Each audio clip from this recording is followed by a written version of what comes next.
I know some people are still kind of rolling in, but we'll go ahead and get started. Um, my name is Michael Dickens. I am the curator and director of the New Gallery here at Austin Peay State University. And so welcome. This entire event is brought to you by the New Gallery, Austin Peay State University's Department of Art and Design, and SECA, which is the Center of Excellence for the Creative Arts. Before we start, I would like to acknowledge the traditional, ancestral, and unceded territory of the Yuchi, Shawnee, and Cherokee First Nations on which we are learning, organizing, exhibiting, and broadcasting today. So I'd also like to formally welcome all of you and thank you for joining us for this evening's conversation with artist Peter Precourt about his work, The Katrina Chronicles, which is currently on display in the New Gallery. This exhibition itself was made possible with support from Austin Peay State University, SECA, and the Department of Art and Design. Now, I know we have many visitors that are joining us from outside of Austin Peay, so thank you for joining us, and it's an honor to be able to share our renowned programming with the rest of the world. I'm going to drop a couple of links into the chat, and so to stay on top of what we're doing here, please follow us on social media through the Facebook and Instagram links there. You can copy and paste those whenever you see fit. So yeah, just that's just to stay informed about what we have upcoming. So we're doing a lot of cool things here at Austin Peay. Stay informed. Please join us. Everything is free and open to the public. So it's my honor to introduce our guest, Peter Precourt. I'll keep this intro brief so we can jump right in with tonight's talk. Peter lives and works in Winthrop, Maine, with his wonderful wife, Jane, and teenage children, Charlotte and Will. He is an interdisciplinary artist, a curator, and professor of art at the University of Maine at Augusta, where he coordinates the UMA art department. He received an MFA in painting from the University of Houston in 2000, where he later served as an affiliate artist.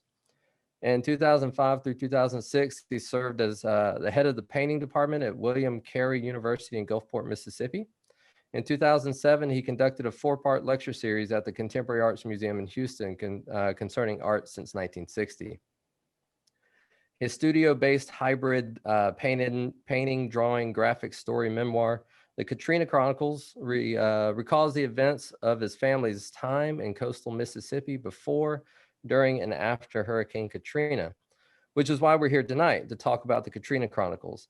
For those of you who haven't seen the show in person or visited online, I'll also put another link in the chat. This is the link to the virtual reality kind of walkthrough. If you click on that, it'll open a new window and you can actually join us in the gallery and kind of follow along if you wish. So without further ado, please give a warm welcome to artist Peter Precourt. Thank you so much. Hold on. Ooh, look at that. That's fancy. Fancy tech, baby.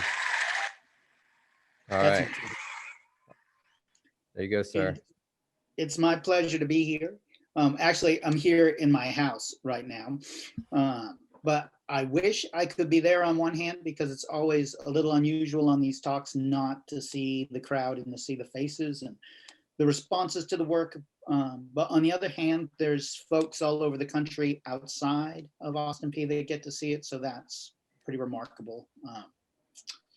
My sister, brother-in-law, who's more like a brother, and their kids, and my kids are able to watch, so that part's all pretty cool. I think we're going to try to have the chat box going, so if there's questions, Michael's going to be the overlord of questions because I will probably focus on presenting and fumble if I'm reading or glancing over there too much. But if you have questions about the work or something that comes up, I think a lot of times it's more of an engaging conversation if it functions like a conversation as opposed to me just talking for some period of time and then a hunk of questions at the end. So if you have questions that you're interested in about a specific piece, about the process, about how it goes, I'll try to cover some of that in the talk. But back and forth is always more interesting, especially for me, because I already know what's in my head than me just sort of projecting out. So I don't know, Michael, do you want me to just jump in, or do you want to start with some questions from the audio? Well, let's jump in, but I want to lead off with one question. So this show is not typical for what I usually exhibit in the new gallery. It's a story, right? And then I know a lot of like art is story, and art's about like, art is about people's lives and their experiences, what they're making art about. But this is actually a narrative, a timeline based story, but it does seem to hop back and forth. There's like a great, I love your storytelling. And because it reminds me of watching a movie where I'm getting these bits and pieces and I'm having to put together this narrative. Was this body of work created chronologically? No, not at all. And so I'm going to touch on this now, and we'll conclude on it later, because I have some other parts, because I've been working on this for an extended period of time. For a decade, I've been working on this body of work in different capacities. This isn't the only thing that I'm doing. I have other things going on, but I keep revisiting this. And so it started off, in fact, well, let me see if I can go to the Matterport link, and then I'll share with you as you look. I'll share the screen and see if I can use this technology.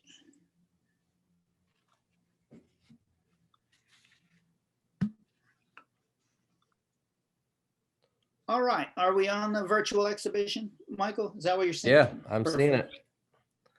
All right, so we'll sort of come around here.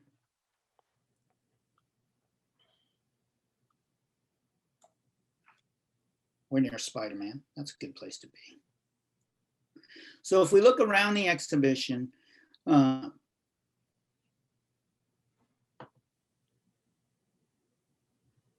first work that I made is sort of closer to this neck of the woods over here, is where there it is, Texas.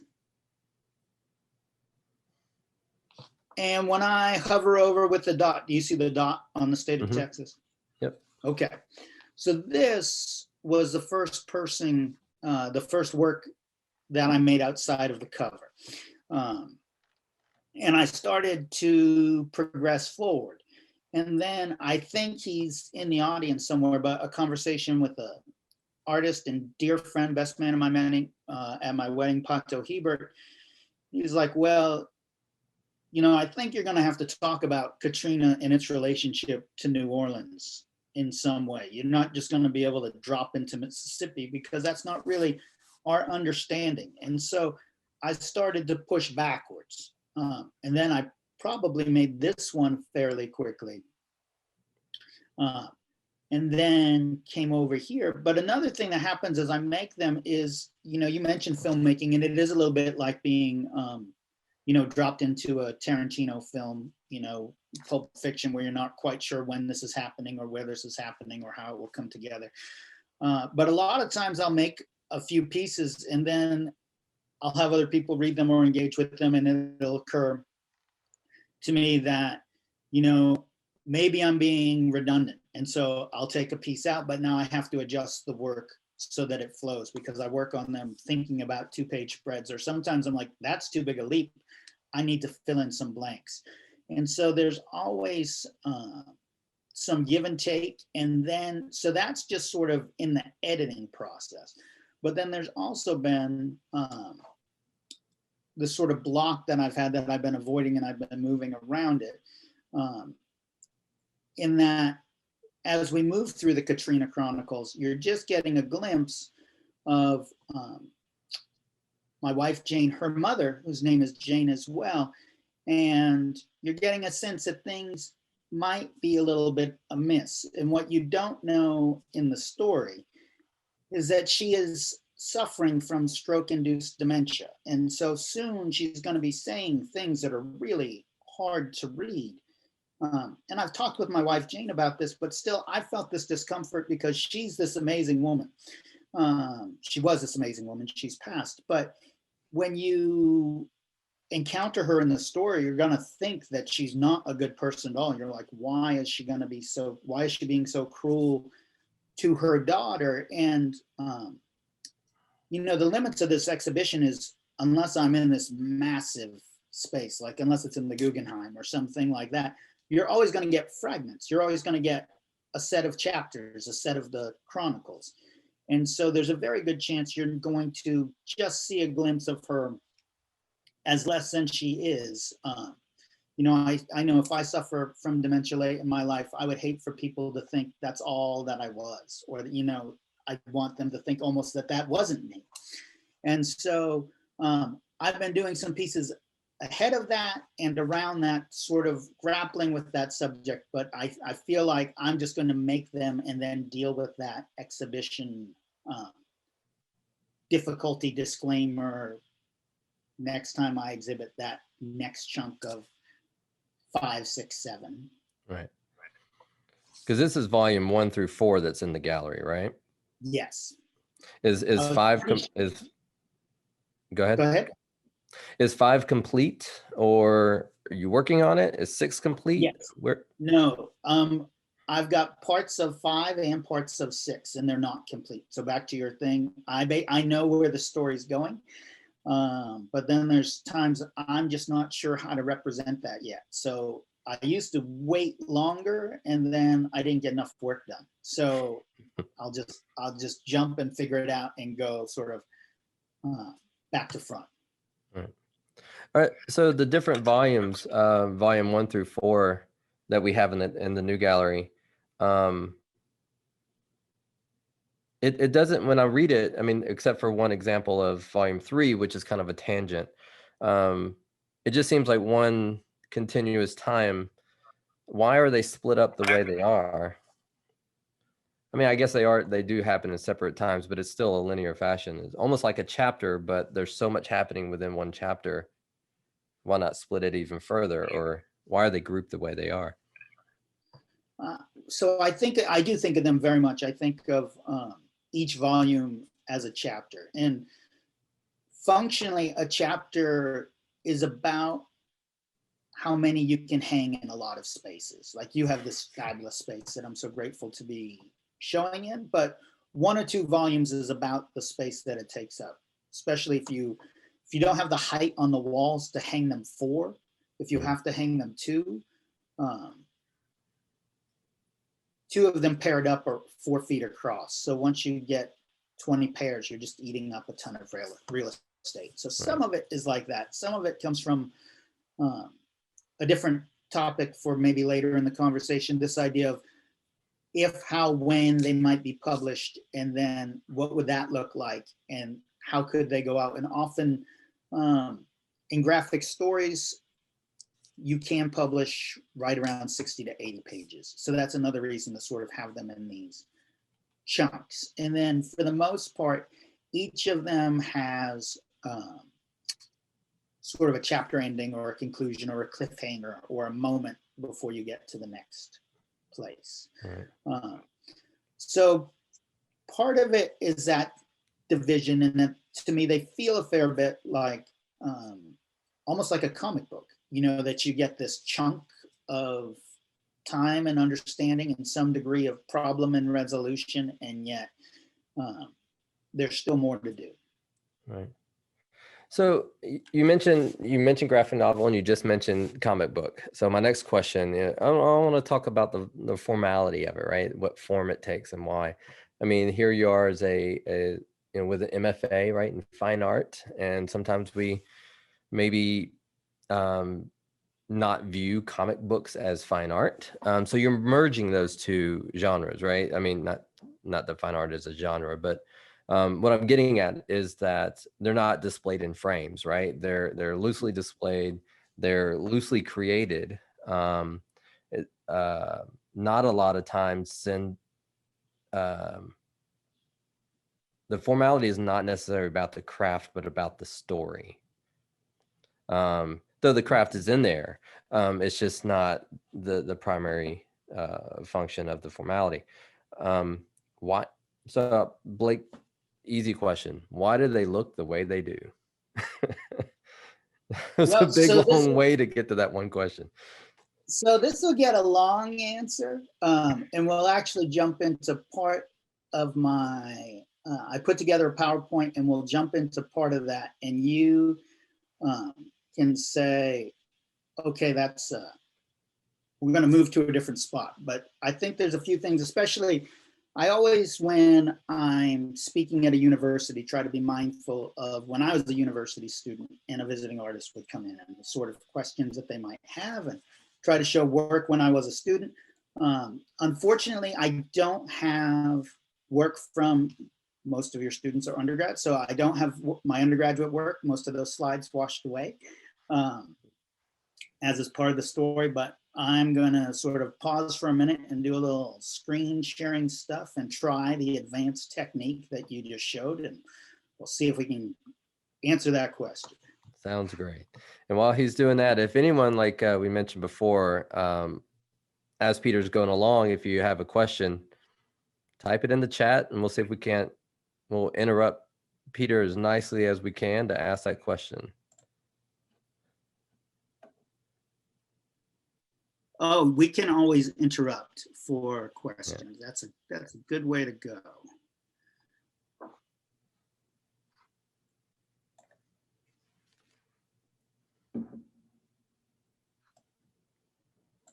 All right. So are we seeing a slide called influences? Is yes, our technology sir. working? Yes, sir. It looks great. All right. So okay, hold on one second, Peter. Hold on one second, Peter. So I think, yeah, just got to note that the chat was not, was disabled. That might be when we set it up a while ago. The Q&A is working. I have the Q&A popped up on my screen. So if you have a question, just use the Q&A function on the bottom. It sounds good. Sounds good. All right, go ahead, Peter. Perfect. So artists that have, even before I became serious as a student, there's a group of people as artists that I saw before I started studying art that resonated with me in different ways. And so I have them on the screen.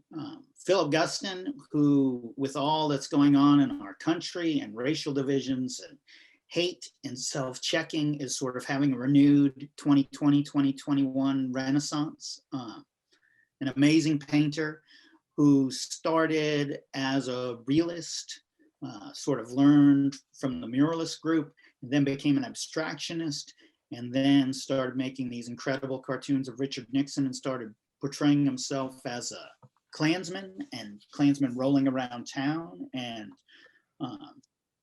acknowledging his own privilege and problems in the time of Vietnam.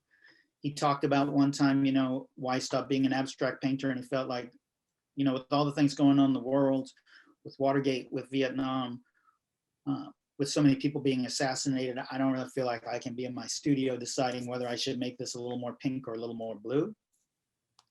Jean-Michel Basquiat was a graffiti painter who moved his way into the gallery scene and just included text from multiple languages because he was fluent in English and French and Spanish. And images and layering, and would work on just about anything. I was blown away, and I think it was about 1987 when Spalding Gray did Swimming to Cambodia, because I'm old, so I saw that at the movies. And I loved, even before The Simpsons, Matt Groening, his strip Life is Hell and his Big Book of Hell, and probably, you know, I just spent countless hours in 7th and 8th grade and beyond looking at Calvin and Hobbes. So those are all sort of people in the background. This is one of the Katrina Chronicles. We're going to do the same thing we do in the story in this talk. We're going to move you around a little bit. So it doesn't start in Mississippi where I was. People think New Orleans, but it starts in Texas, and that's where I went to graduate school. And so when I went to undergraduate school, I was primarily a figurative painter. I had a traditional education at UMass Dartmouth. I had 8 semesters of figure drawing. We didn't even work from photos because the idea was that would flatten out a lot of the work. And I was really interested. I have a or had a drinking problem. I thought when I was younger, it was a drinking solution. And so I started making this work. So you're going to see some graduate school work where I am sort of a painter. So this one's communion. A lot of this work was the idea of alcohol and masculinity and belonging. You could sort of sum it up if you're doing it in a few sentences. And that I think a lot of times men drink alcohol to feel like more like boys, and boys drink alcohol to feel more like men.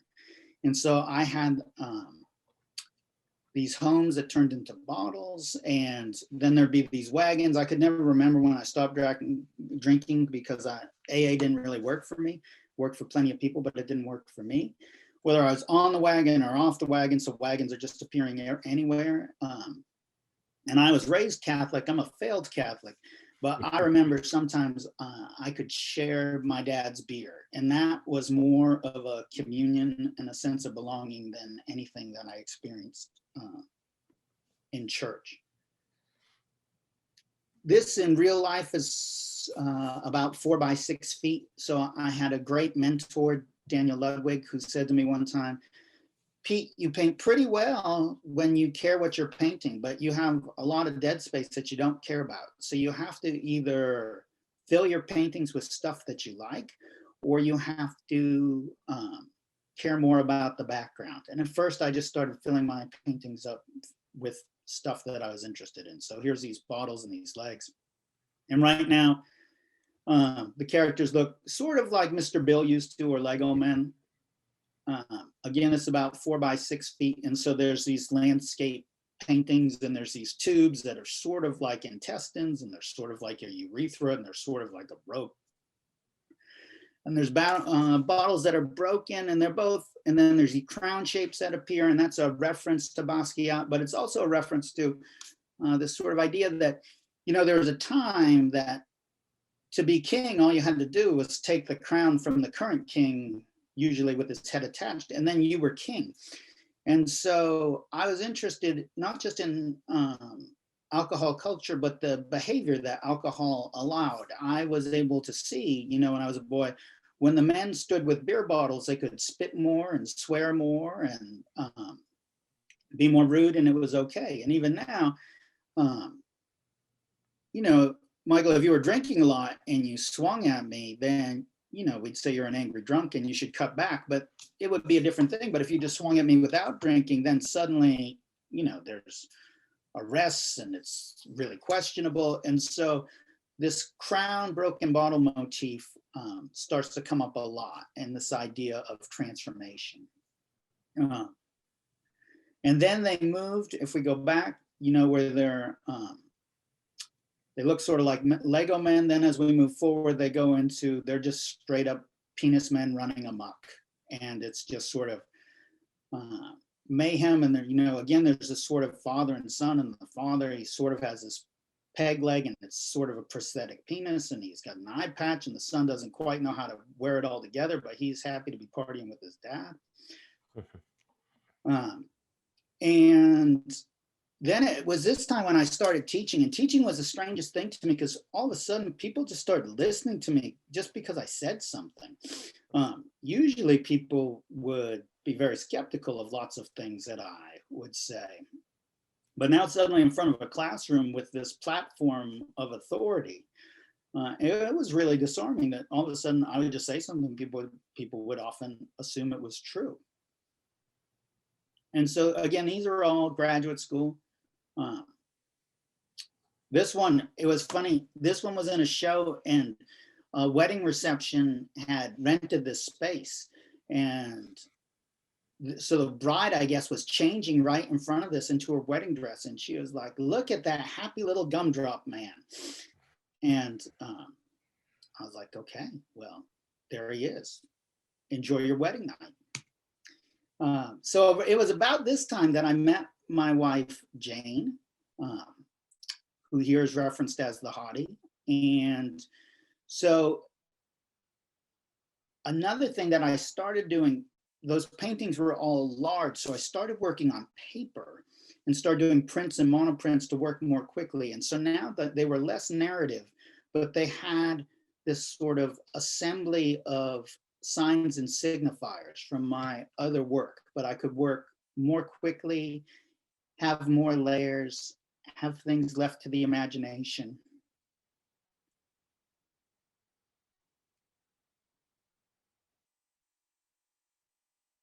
And so these are all mono prints and monotypes that went through the press lots and lots of times.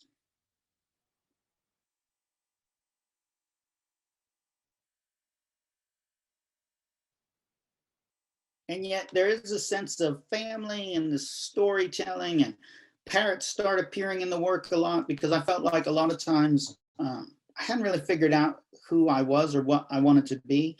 I was parroting the behavior that I saw around me. I was interested in the relationship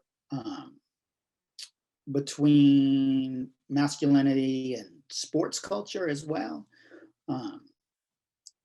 And then one of the last ones that I made in this series,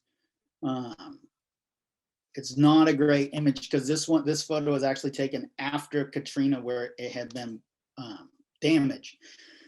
But you have these figures, sort of Mystery Science Theater, and in the traditional straight male way, they're skipping every other seat, and then it's just this carnage of all things Guy movie, from men fighting on posts on fire like Iron Monkey, and tanks and swinging off, and motorcycles, and there's a T-Rex hanging out over here. And so about this time, now we're on the latest PlayStation, which caused its own event. But at this time, if we go in the Wayback Machine, all the rage was PlayStation and Tony Hawk PlayStation 2. And I was going to make these paintings about that culture of both video games, but I was going to do them about football, but I was in Texas. And so now I'm right after graduate school. And so we see that, up to this point, I'm still a more traditional painter, a goofy painter, a sort of chunky painter, but a painter. And I decided eventually in Texas, I couldn't make paintings about football and they'd just be football paintings. So I said, what deals with the sexuality of sports and the pageantry and the skin tight outfits? And I wound up on bullfighting, but not just regular bullfighting. Instead, I've got guys who are building, I've got penis men building giant penis men robots in the lab to fight each other. And at this time, I'm also just sort of interested in all the different ways I can paint. So this has encaustic, which is melted wax on the surface. This one is all encaustic. This is 4 by 7 feet. It probably has about 50 pounds of wax on it. Some of these, this one here was hung with grommets from the wall, like a cape itself. So I was trying to expand. I felt like the whole history of painting was available to me. Encaustic painting goes back to the time of Christ. You can find them in Egyptian tombs, the Faya paintings, literally more than 2,000 years old. And at this time, I was working at the Contemporary Arts Museum. And after our child was born, Charlotte, I became a stay-at-home dad after Jane's leave was up.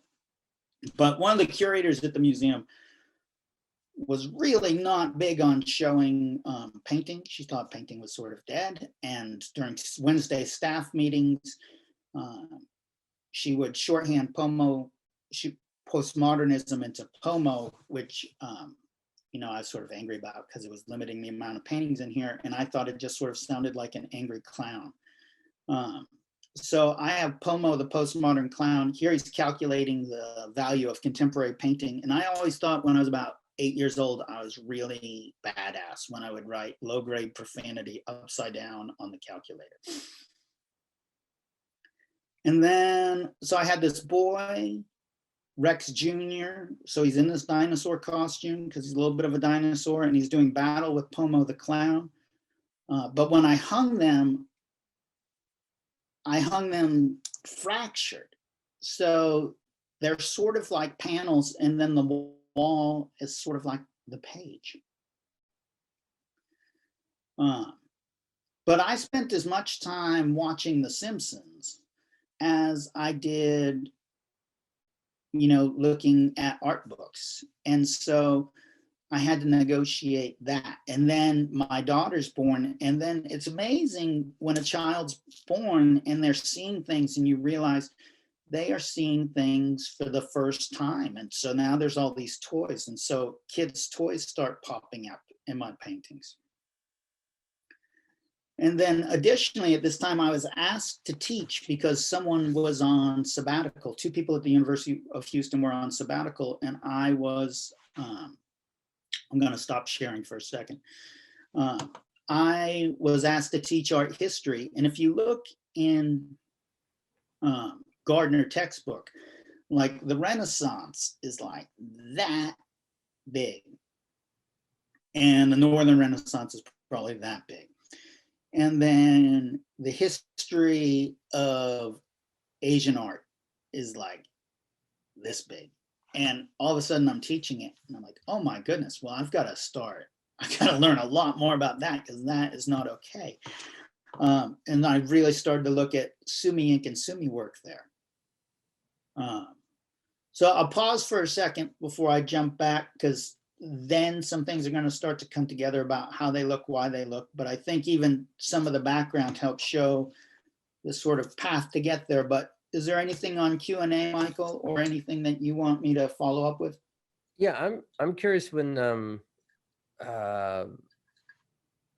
with the addition of like the Rex Jr. and these other characters kind of start to come in, what was it for you that with the Katrina Chronicles, instead of making the characters, looking at the characters, you turn that camera in and now you are the cameras. Like, I mean, you are the character in this story. What made that switch from being like a metaphorical representation of something to a very deeply personal story? All right. So I would say there's 2 parts to that, and we'll get right to them. So I might jump a little. The PowerPoint might be a little sketchy because I'm going to zoom forward to that.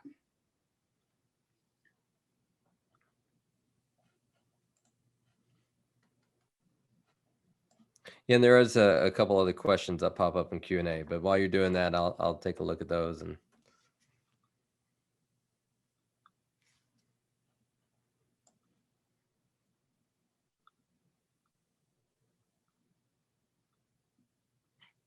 so we're gonna jump a little, maybe. There we go. We're gonna skip by this. So one of it, we're gonna go, this was from this, I did this poker installation. I was also a poker scoundrel at this time. Just not being a good person and convincing people to come back to the table and take their money. So I'm going to hold it right here for a second. So I was asked to do a presentation on economic values of all things, which is just sort of absurd that you would ask me, who was in so much debt at different times in my life. And but at the University of Maine at Augusta, we had this convocation. And so I put together this PowerPoint that's really a little bit like the work. So this is where I taught, William Carey College on the coast, and this is the Gulf of Mexico. And here, this is about 200 feet of beach. And that's where my apartment, and they gave me a studio, was, and that's where I taught my Kwanzaa hut, and we'd walk down to the beach to draw. And I moved there less than a month. There's my office overlooking the ocean.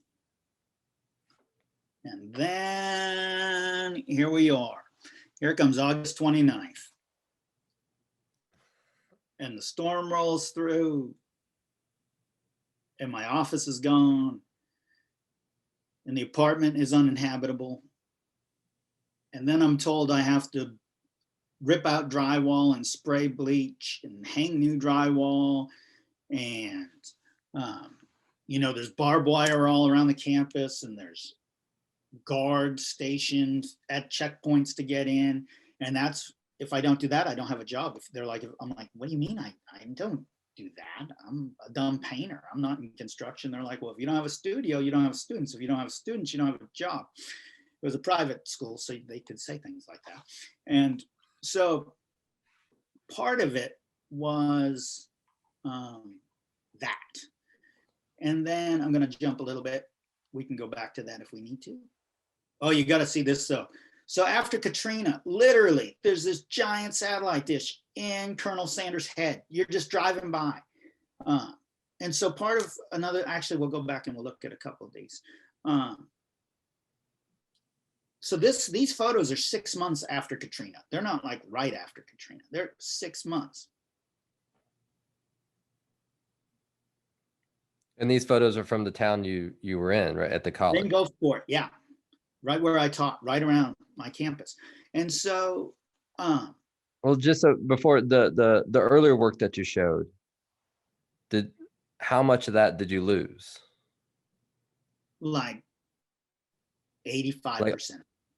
So you lost all your work. Much of the work, yes. Wow.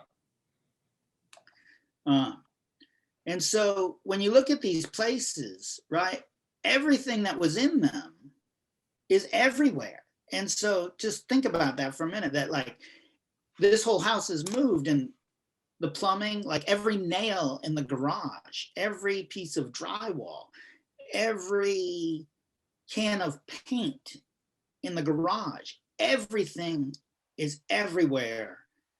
And in a camera, you can contain it. You can be like, nice composition, but it's as far as you can see. It's straight up biblical. And so part of that's in my head too, with this idea that in my work, it can have everything. It can have marker. I want it to be fragile, so I have it on paper. It can be paint, but it can be all of it. It can be all of the parts of me. It doesn't have to be this nice little codified part of me. And then we'll jump up to, here's a little animation. I'm in Maine. And I'm going to escape out, and then we'll go down and we'll bring up Marjane Satrapi so we can see her in a minute. And you ended up in Maine because your school was gone. So, correct? Well, my school was still there. And in fact, they were interested in me potentially being the chair, but they didn't want to pay me more money. They just wanted me to do more work.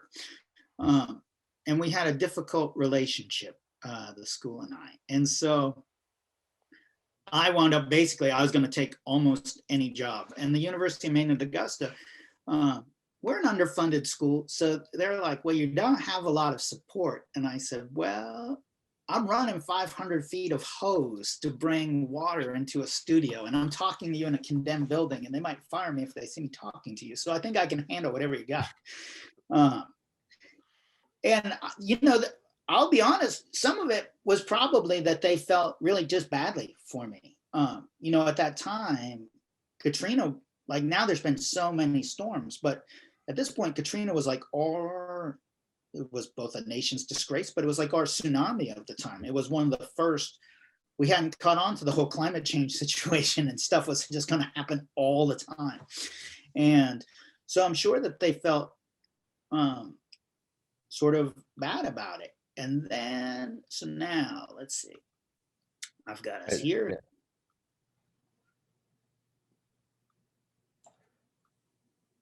So we're about to get back into like why you're switching on yourself. Okay. Yes. So then, here we go. This woman, Marjane Satrapi, wrote this book, Persepolis. And she was speaking my first year at UMA. And I was invited to come have dinner with her afterwards, one of those academic things. And I was the Katrina guy at this point. I've been there like 3 months, and I'm the new Katrina guy. That's how I'm introduced. And then everyone sort of says, so where were you in New Orleans? And I say, actually, I was in Mississippi, although I love New Orleans, and I honeymooned there. And so I wound up sitting next to her, and first we were just talking about barbecue. I had read this book and thought it was amazing. And there's also a hand-drawn animated version of it. And so I started talking, first we started just talking about one of your passions, Michael. We were talking about barbecue and how it's different in different parts of Texas, that Central barbecue is different from East Texas barbecue, which is more African-American, a lot more sausage, and it's often greasier. And then there's a different kind of sausage in Central Texas, as well as brisket, and started just talking about other things, and then started talking about Katrina. And at the end of that, she's like, so how's this part of your work? And I'm like, it's not part of my work. I make images without words. And she's like, oh, this has got to be part of your work at some point. And I said, I just don't know how to tell this story. And she just said, just tell it like you're telling it right now. Just say what you're saying. You'll figure it out. And it took me about 3 years to work up the courage to figure it out, because I'm an untenured professor and I'm on a year-to-year contract, and I wasn't hired to make those sorts of images or new work. And anytime you try something new, you're afraid you're going to fail. And so there was that combination, and I've showed you part of the one goofy PowerPoint that I did, and I'll just show you 2 little parts of this other, and then you'll see it's all me, and then we can jump into some other Q&A. So okay. Let me see here.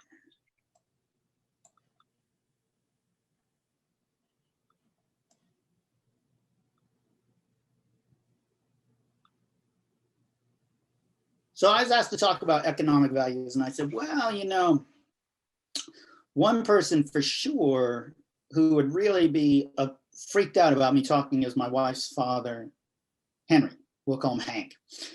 And here's Hank. And Hank was a man who had a very clear definition of economic value. Oh, I'm messing it up. So, well, we go through and he starts, we'll try it again and see if I can get this right. Here we go.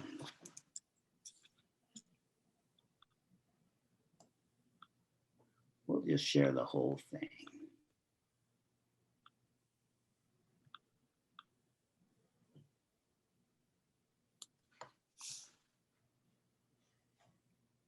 So Hank was born in Havana. He became a captain in the US Navy. He was a die-hard Republican.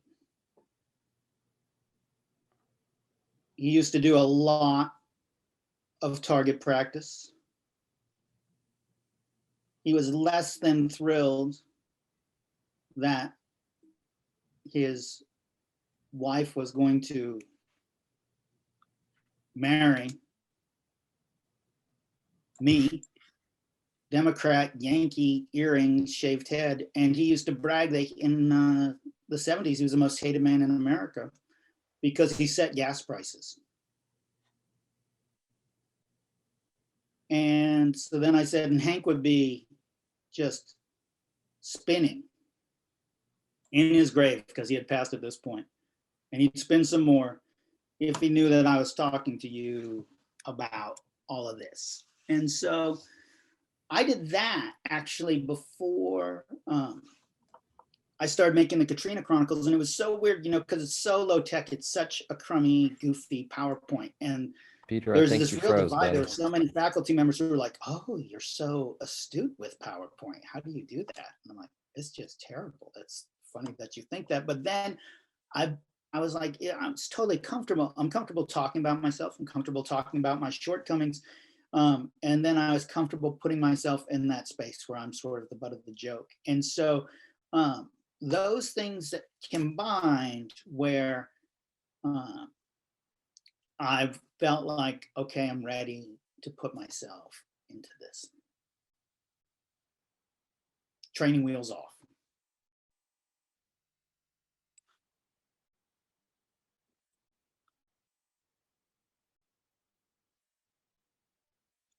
So I think Michael's just disappeared.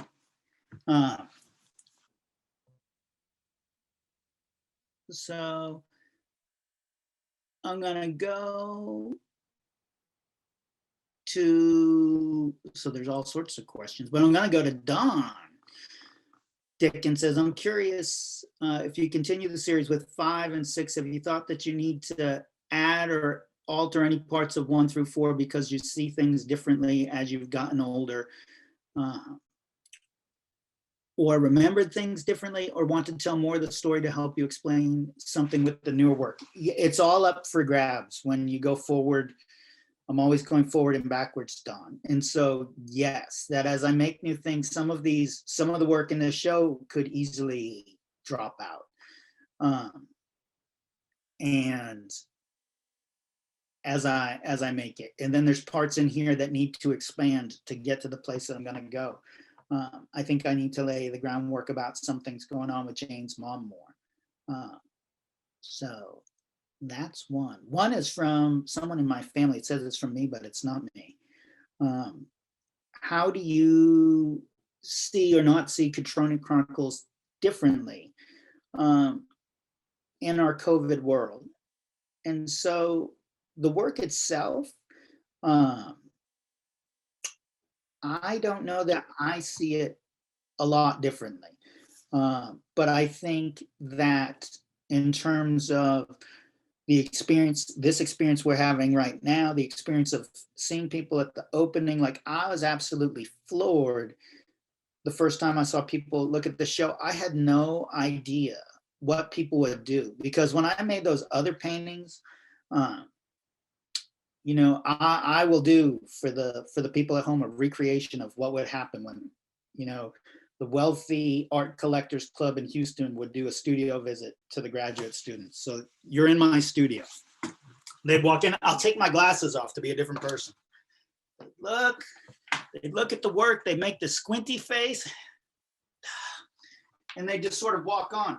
And if anyone stayed for like 7 seconds, I felt like I won. Like 7 seconds was what I was shooting for. And so seeing people engage with the work is really humbling.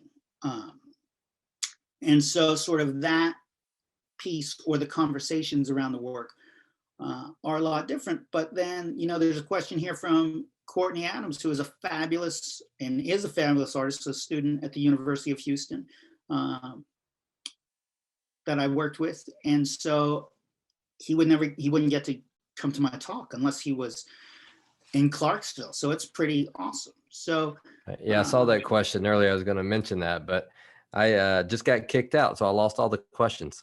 So you're going to have to answer the question.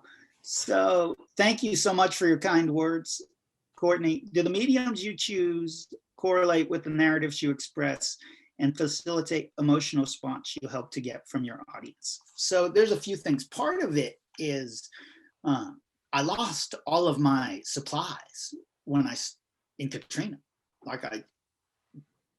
They were, even the ones I didn't lose, they were damaged from the salt water.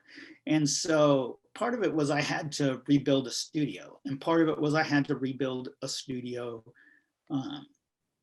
with a 2-year-old and no longer having a studio to go to.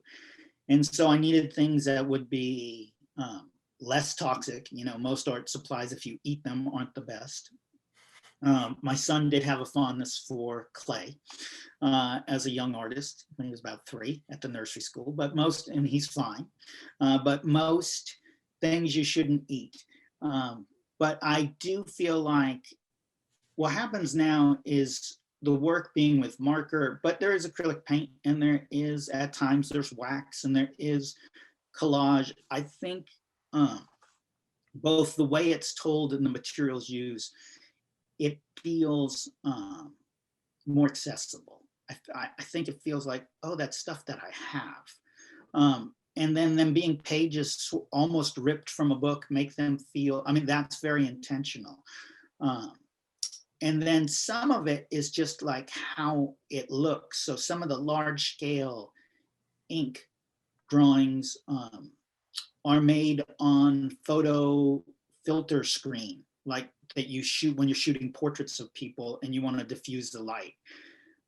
So they're translucent, and I just love how that looks. So some of it's about look, some of it is how it relates to the narrative, and some of it relates to that idea of how it all, I can use anything from anywhere. Well, you mentioned the Sumi ink drawing, so there's a question here about the relationship of the ink drawings in the middle of the gallery of the exhibition, and its relationship to the narrative of the Katrina Chronicles. Well, yeah, that's I actually have a few. I'll talk as I show some slides about that, and this one we will do an easier one, and then we can go back and look. So let me move some things away, and then I'll share the screen.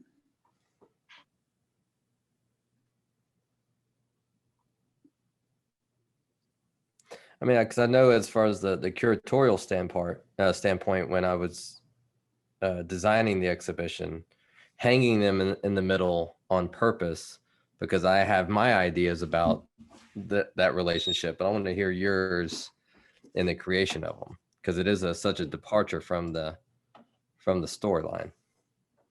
Yeah, certainly. It is. So let me put this into full slideshow mode.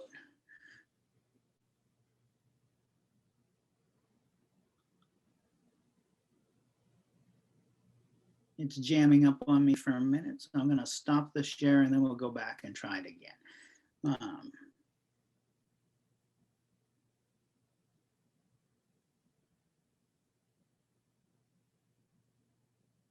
Are you getting dizzy? Or are you not seeing this? No, I'm not seeing it. I'm just seeing your face. But while you're doing that, kind of with that same question, like the relationship of the kind of the roller coaster imagery, the county fair type of imagery that is just it's visually distinct from the way you created the Katrina Chronicles, but it's also, I mean, it's black and white versus color, right? It's hanging as like these banners versus like book pages. So it's a separation from the Katrina Chronicles. But how does that relationship work? So it's you're right. So here we are, right? The town next to us is Monmouth, and they have this thing called the Monmouth Fair. And there's Charlotte at that time. I'll show you a picture of her later. And so going to the little fairs, I started making these Sumi sketches and sketches right. And you can tell this is just 1-inch painter's tape on my wall. So these are small. And I started working with Sumi, like I said, when it was cheap. It didn't take up a lot of space. I got into it when I started studying Asian art. I felt like a lot of the sensibility of trying to capture not what something looked like, but what it felt like was what I was interested in. I could do lots of iterations. And so I started making these. And then they got bigger. And so I've often thought of these as like little chapter dividers in the story, but then also like the story has so long to go. I might be 80 and still working on it. So, we haven't gotten to in the story, Jane's dad passes. Jane's mom has dementia. The school cancels my contract and gives me a new contract with more teaching responsibility and slightly lower money and no place to live. It's just one thing after another. And then I get the job at UMA and it's still not done. On the drive up, Jane has a miscarriage And, I didn't really give her the support and love that she needed. I was in this crazy myth of being, strong for the family and for our daughter, and I didn't really listen and connect and bond with her. And then she's pregnant with Will, and there's a few times where it looks like Will's not going to make it. There's blood on the floor. There's calls to ER, and they're like, well, now's a good time to pray. And so it was just like one thing after another. And then Will finally is born, and Jane's back breaks. She breaks a disc in her back. And I'm like, this is never going to end. And I was really feeling, this is totally narcissistic and self-absorbed, but I was really feeling cursed. I was really feeling like I was being punished for previous poor choices and bad deeds. And so finally, Jane's walking around and doing better. And so we go to this Monmouth Fair, and Will is in his little stroller, and he's smiling at Jane as happy as can be. And I see Jane smile, the most real, biggest smile that I've seen her smile literally in years. And Charlotte sees the swing ride, and she's like, can I go? And because I live in the middle of nowhere, and so you can let your kid run to a ride in Maine. You watch them, but you can do it. I'm like, go ahead. And then I saw her running, and her pigtails flying and just filled with glee.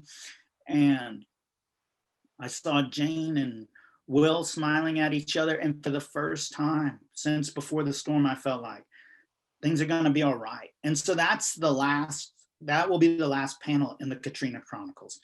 And then if it does become a book, these different images of the roller coaster, which is pretty straightforward metaphor. But also there's like this turbulence, and they're like beautiful but uncomfortable and weird at the same time. And so they become a kind of both installation and a mood lighting to sort of set not just the place, but the temperature for the room as you physically walk the book, because that's really sort of what you do. Right. So when I got kicked out, I lost a lot of the previous questions, but there was one I remembered that I was going to ask. I was going to ask all of them, but I'm not sure what you hit on when I was out for a second. What's kind of, how do you think this current situation, and as far as COVID goes, relate to like another disaster as part of, is this just going to be one kind of chapter in the Katrina Chronicles, or is it, how are you looking at this stuff differently? So like I mentioned Or this a little bit, but no, it's good though, because I have some new thoughts. So I do think though that what's happening is now like disasters, and I'll call COVID a disaster. Disasters are persistent and ubiquitous. They're not like, there was a little while where, with Katrina, there was the Red Cross number and you could text or type, but there's the fires in California. There's a new hurricane every season. Puerto Rico was an abject disaster with how care was taken after that. And COVID's here too, and all of this fallout. So I think in some ways it makes it more, a little more relatable, because we, just in Nashville, there were the tornadoes not too long ago, that we have these things that are happening all the time, and there's all of these stories going on, and I'm either just self-indulgent enough or am fortunate enough to have the platform that that I can put my story into the world. But in any of these, there's thousands of stories that take place, and I think that's perhaps the biggest way, because my kids have already joked talking to their kids 20 or 30 years from now about what it was like to go through this. I went to school during a pandemic, and they'll have to use their old person voice when they do it. I had to zoom in twice. I got kicked out. Unstable internet. A couple of the questions that are coming in are really talking about the future and the future of the Katrina Chronicles in somewhat of a book form. So are you looking to release this as a book? Another kind of question is like, would you, if you did release it, would you release it as one big kind of novel type book, or in these separate volumes, much like comic books are distributed now? How are you thinking about this? So I've decided I'm just going to pay someone who knows better than me to do it. I wasted a lot of my last sabbatical just tripping out about its reproduction format. And, you know, you can argue a lot of things. In some ways, it's wonderful as a digital book because you could pinch and zoom and I don't have to edit anything. And so you can see the weird little scratch outs or marks that I've made. But part of me hates that idea because I really like books. I'm old. I'm 50. I still like books as objects. I like to have art books in my hands. It's so exciting when you get a new book. And but then I've also looked at it like, you know, to do it full color, if you make it big, it's you've just priced a whole bunch of people out of it. So then how do you deal with accessibility, or how do you deal with details? And so I very much think that it will live a life that you can perhaps have it in your hands and at home. But, you know, 5 years ago, even 3 years ago, I had not laid my eyes on Matterport. And so, you know, you can physically walk through awfully close to what I'd like. And then especially if there was some sort of accompaniment to go through, that could be its digital sort of more accessible for the world life. And so I'm really open into lots of things that it can be. And then if there's people in the audience that have good ideas that they think that it should be, I'll be happy to do that. But I realized my last time I had sabbatical, I slowed down the making of the work because I'm like, maybe I should make this print bigger. Maybe I should move to a bigger tool so people could read it when it shrinks down into reproduction. And I stopped focusing on where the joy should be, the making of the work, or the focus is the work, and was too hung up on the reproduction. But I definitely think it will live a life beyond. And then there's also an anonymous attendee question about what shows that I liked other than The Simpsons. So for a little while in the 2000s, you know, I watched Family Guy, but I just don't watch lots of shows. But now, you know, now my favorite show is Bob's Burgers. That show, I think, is just fantastic. That's the one show. I watch sports, and I watch a good amount of Bob's Burgers. So how do you, we probably have time for maybe one or two more questions. So if you have any that are popping up, go ahead and put those in the chat. So this is another question. So I'm kind of curious, how do you feel about having the consistency of mark making because your mark making is going to be different 20 years from now than it is now. Do you have any thoughts on that, or are you going to try to stick with the same style, or just it is what it is and it's going to grow as it grows? So it's definitely going to be, it's going to change, and it's going to be different, and it's already changed sometimes, and definitely I'm sure you saw it in when you hung the work, that there's a difference in it, and also there's a difference, especially I think in some of the ink work, like as that's gotten, I think it's gotten a little more accomplished over time. But I'm just going to share a thing real quickly with you, and hopefully it'll be in the right place. So, you know, here's Charlotte and I, a reproduction, you know, when I started, and Charlotte as a rage-filled toddler with the cat Bailey that used to barf in the car. But now Now Charlotte's 17. Charlotte's a pretty accomplished artist right now. This is a self-portrait that she's made in the same room that I'm in. And so I think it's just fantastic. And so not to get all hokey and religious, but, and I'm certainly, this is going to sound wrong, so I don't want this to come off the wrong way, but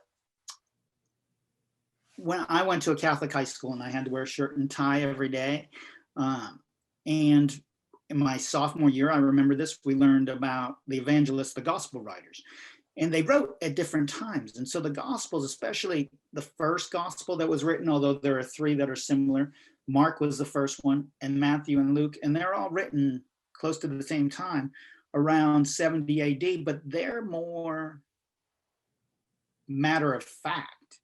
And then John was written much later with like this long view.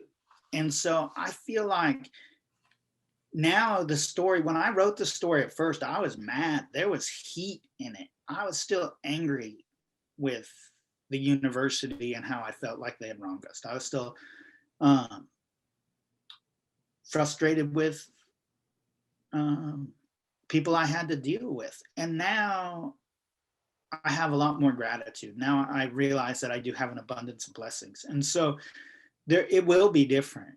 And that's okay.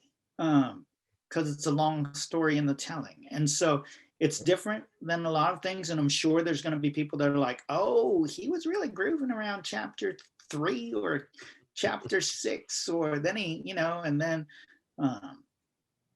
I'll be like Michael Caine, I had it and lost it, right? But that'll be okay. Because I'll just keep making it. And then I have 2 dear friends, I see their question, and so I want to just jump in real quickly. Doug Bloom. Hi, Doug. Thanks so much for coming in. The Hank moment wasn't the moment that I thought I would tell this story with text, but it made me comfortable with text because I realized in lots of my paintings without text, I spent more time talking about some of the ideas and less about the work. So I started to get more ready, but really it was Marjan Satrapi saying to me, just tell it the way you're telling it now. Just say the words like right now. Because when it still took me 3 years to have the courage to do it, but then I ran with it and I had a lot of great support. And one of the people who gave me great support, he has a question, Pato Hebert. Yeah, I think I touched on Pato's. Yeah. So yeah, we've got those. So. But there's a couple questions, and I know one of them's kind of really not easy to answer quickly. But I do want to ask this because this was on my mind. I was going to ask you this too, as another dear friend here. So I'll just read it straight because it's a great paraphrasing. So you share a lot of pretty intimate details about you and your family's life. How do you decide what should be left out? So if it's just about me, I'll say anything about myself. I'm not, because I actually learned sort of negotiating my drinking difficulties. If you own your weaknesses, then no one can hold them against you or over your head. If you own your mistakes, you get forgiven more quickly. You don't get forgiven when you ignore them or when you gaslight people or things like that. If it's things about Jane or Jane's family, I talk to her, say I'm thinking of making this, and then I show them to her, and then we decide if it's okay. And she's not vetoed anything, but she totally has that right to veto something that I would not put into the world. And now, you know, that Charlotte's in a different age, Charlotte could veto certain things. If she's like, Dad, I'm not really comfortable, but we'd have a conversation around it, and we'd figure some things out. So we talk. If it involves the other folks, then I talk to them. And me, I don't know, it seems strange, but I think there's a power to being vulnerable, not the other way around. So do you think this is more of a cathartic experience for you? To do it, to tell these stories the way you are and display them so openly, is that part of the just dealing with the trauma, I guess, for lack of a better term? Well, I also think, like, I'll never forget, I used to work at the Contemporary Arts Museum, and there was this time in Houston where Rauschenberg just took over the city of Houston. And the Contemporary Arts Museum, they had more of his interactive pieces. So they had Mud Muse, the bubbling mud, and they had this bay of mirrors, and the mirrors would light up with chairs based on both the volume of the sound, but also the frequency of the pitch. And when you told children of this, they would start dancing in front of the mirrors and whistling in front of the mirrors and moving. And I would just watch them because I'm a people watcher, and I'd be like, oh my God, this is amazing. That all the time artists like to say, well, art, it's about the human condition, or it's about, life, but we don't see people laugh very often looking at work. We don't see people dance very often looking at work. And I felt like in lots of my pieces, my other work, my other series, I was showing a compartmentalized view of me, like my ideas about how men relate to each other, or in the Sumi work, my ideas about formal composition and value, and how much can you show and how much can you not show. And they're more quiet and serious, but I can have hopefully a powerful self-portrait, and I can have Milhouse from The Simpsons on the same page, like not even 2 pages apart. And so I feel like I can bring all of myself to the page, and I don't have to repeat anything. I can just do my thing. And so how that works may well change over time, but that's sort of theoretically, that's why we pick to be artists, so we can make the things we want to make and do the things that we want to do. Right. Well, that is a great way to conclude this. I know we're kind of over a little bit of time.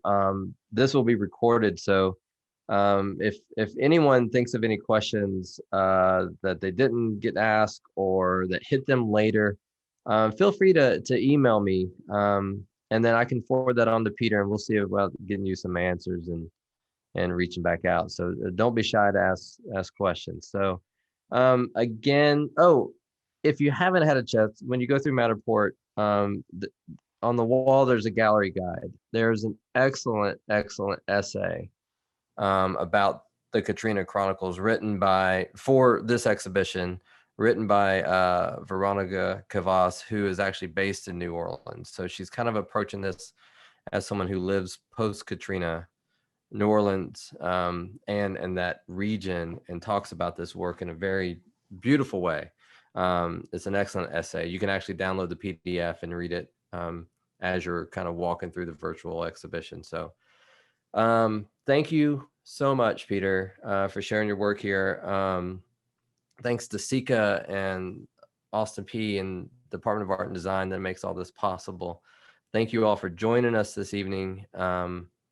I am going to, for one last ditch effort, I am going to put the Matterport link in the chat, so you can, for those who missed it earlier, can actually get to it and spend some more time after you've heard Peter's words and visit the show. So thank you so much for everyone coming in. Have a great night. Thanks again, Peter. And thank you, Michael, for having my work. And thank you, Veronica, for your amazing essay. And then I'll leave you with this, that she mentioned to me in a text that Shakespeare once said that home is the most powerful word in the English language. And I think a lot of the work is about finding home. All right. Well, you always have a home here, Peter. You're All welcome right. anytime. Awesome. Oh, a little plug before everyone completely goes. The original plan was to have Peter come in and do some wheat pasting murals working with students. We're still going to try to make that happen this semester, maybe later when it warms up. But when we made these plans, that was also like 6-7 months ago, and we thought we'd be really on the back side of this COVID stuff. So if not this semester, we'll do it for a future semester and bring Peter down here. Perfect. All right. So, Yeah, all right, great. everyone, have a great night, and we'll talk soon. Thank you so much for Thank you. tuning in, everyone. Thank you for giving me your Wednesday night. All right. Good night, everyone. Good night.